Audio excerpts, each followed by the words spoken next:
OK, this is The Late Show with Andre Walker and Asher Gould. We're going to bring in one of our regular contributors, who is Phillip Ullmann. He's a social entrepreneur, somebody who made an enormous amount of money building a major company and then really turned his back on it on the basis that he felt that the economy was going in the wrong direction, the country was going in the wrong direction, and he's now involved in a project called the Manna Journey, and you can read him in the Telegraph and indeed on the Manna Journey website. Well, Phillip, Rachel Reeves have made this statement this week. Were you impressed?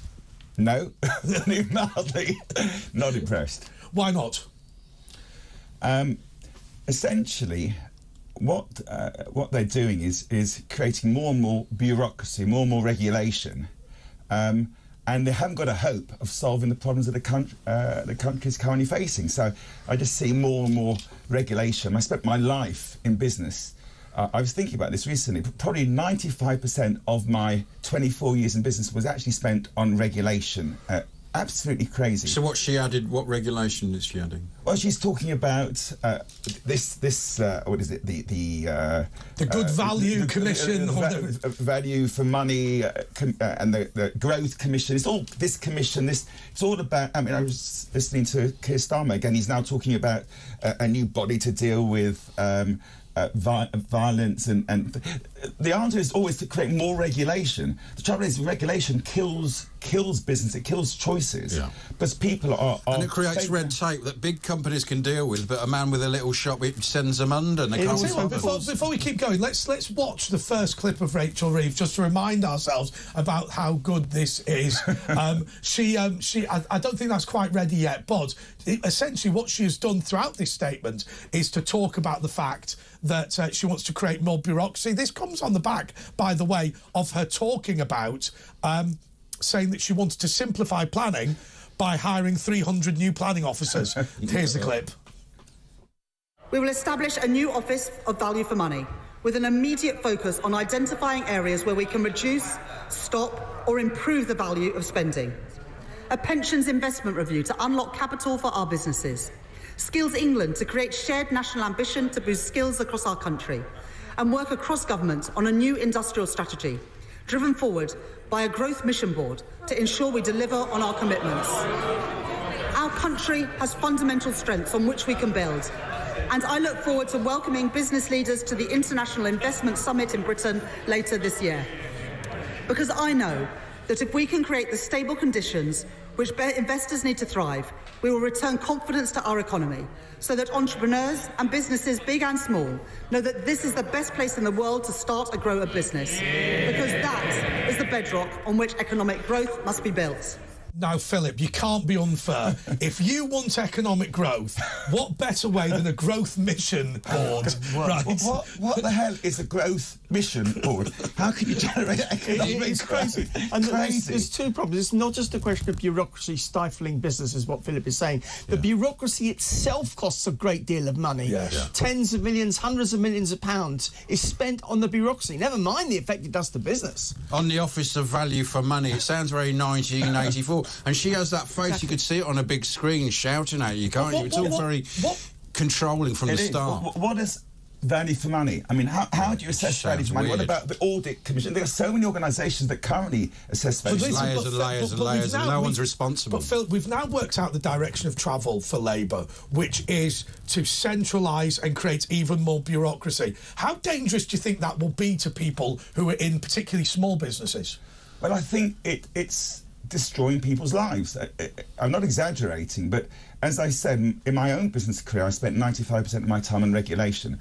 But what it means is that you're no longer free to make your own choices, because there are very few jobs in the world where we're not completely and utterly tied down by regulation. Where you speak to anybody, a teacher who is now filling in forms the whole time, a lawyer, an accountant, all of us. But it's no problem for a corporate. Our lives filling in forms. Big corporate will just have an office that will deal with the whole lot. For them, it's nothing, just a little thing. But for a little business, it's massive. It's even getting problematic for the big businesses as well. It's getting so much. When I worked in the European Parliament, what I tended to find was this: that an industry would come forward, say your old industry, security, and they'd go, right, we as an industry are very concerned about X issue, and it's going to cost a little bit extra in bureaucracy to put in this particular regulation, but it'd be worth it. What they wouldn't say was it required one person to work full-time on this particular thing, and that's fine if you've got 10,000 staff, but if you've got 4 staff, you go bankrupt. And it was a way of pushing people out of the market. Which is what she's saying, is she's going to create more bureaucracy, and then she's going to attract business into the country, because, of course, they love the bureaucracy, because it means they can compete unfairly against those smaller companies, and you get inflation, you get increasing costs because of the fact you're creating more bureaucracy. So the whole system is not going to work. We know that. There's not one chance in a billion of this working. And so, I'll tell you what, I think we've got a second clip, and then we're going to talk about some potential solutions to all this. Well, we haven't got a second clip.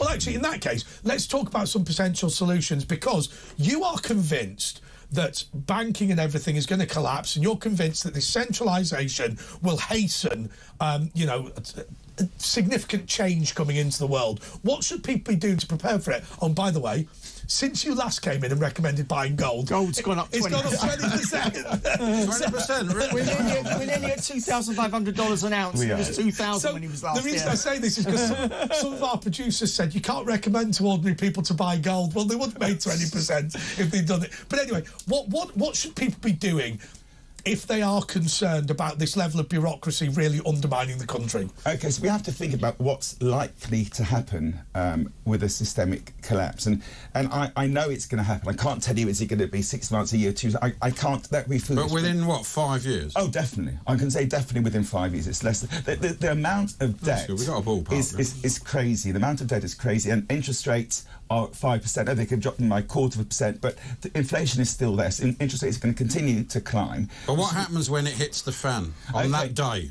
On that day, you go back to what happened in 2008. We bail out the banks. No, we can't. And this time around, the inclination would be to do what they always do, with the bureaucrats and the civil servants will sit in a room with big business, and they'll try and do what happened in 2008, which is bailing out the banks who were the cause of the problem.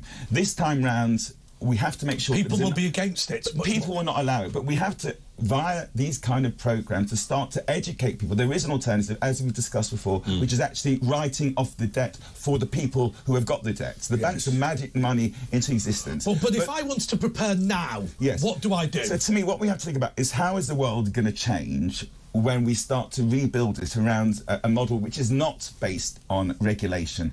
It's a move, to me, from regulation to education. It's about educating people. We're completely inundated with regulation. We need to educate. So what you need to do is, what jobs are going to be the jobs of the future, which are not going to be dependent on a bureaucratic, overly command and control base. So what jobs are going to go? You tell me, what jobs are overly bureaucratic? But it's going to be AI, isn't it? Well, no. All the jobs are going to be AI. Hang on a second. Again, that's not. Hang on a second.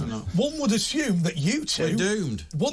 I would assume that you two are screwed because you're both accountants. Because, I mean, accountants, lawyers, accountants, government inspectors... Well, we'll be screwed because we've got bank accounts and we're going to lose all our money. That's how we're going to be screwed. No question, but effectively, I would say anything which is bureaucratic, which is about regulation, a gatekeeper, whether it be a civil servant, a quango operator, or a lawyer, or an accountant, or anybody who is effectively gatekeeping and not actually dealing with relationships, those jobs are going to go.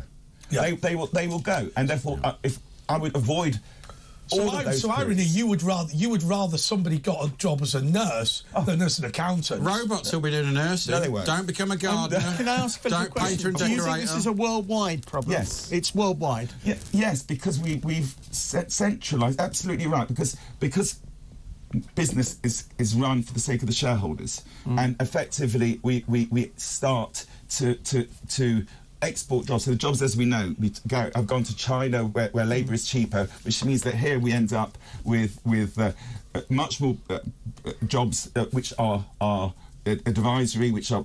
I ran a business which was about outsourcing, because the real labour had gone to China, so we ended up with warehouses distributing goods. I mean, it's a sad story, isn't it, Philip, actually, because your family owned a wire-making business in Watford, which was a great British exporter, and in the end, it wasn't viable to make wire in Watford anymore. So you then became an accountant. Yes. From being a manufacturer, you went to being an accountant, and you ended up as an outsourcer, contracting people into all these warehouses, importing the goods that we're no longer making. It should have been manufactured. Look, we can't compete with the wages, though.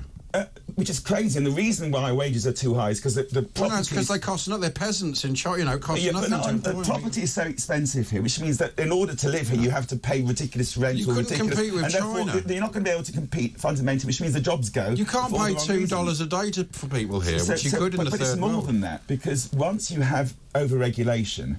There's a good example of Bertzag, which was a district nursing organisation in Holland. And what happened was, this is how do you provide district nursing to people at homes? And over a number of years, it became centrally controlled. So what happened was that you had a small number of large nursing companies that were providing nursing to people at home. Yes. And how did they do it? What you do is you specialise. So you had a nurse that was specialised on changing bandages, another one was specialised on taking blood. So first of all, you apply the division of labour, but you end up with a job which is just doing one thing, which itself is treating you like a machine.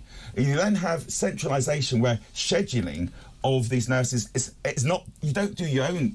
You don't choose who to care for. You're told by some bureaucrat, these are the people you need to visit. You're then time and attend. You're told, okay, you've got 16 seconds to change this bandage. And you're told you've got to go from here to... You become a robot. You become a thing, a cog in a machine. And that's the way... You spent too long in the toilet. You're in a warehouse, one of these big... These giving big birth in the toilet. You are given a machine which says, you go here, pick this up, you go here, and you are... The machine watches you. The AI is keeping an eye on you. You're a slave to the machine. Which means you're a slave. To the machine. So we've ended up with people being slaves. The robots have the whip hand over us. And why are you doing it? Because you save 50p. Because of course, your every second is being monitored. And so what happened in Holland is these guys. A guy called Joost Blok said, "This is crazy because we're dehumanising the nurses because they are effectively cogs in the machine."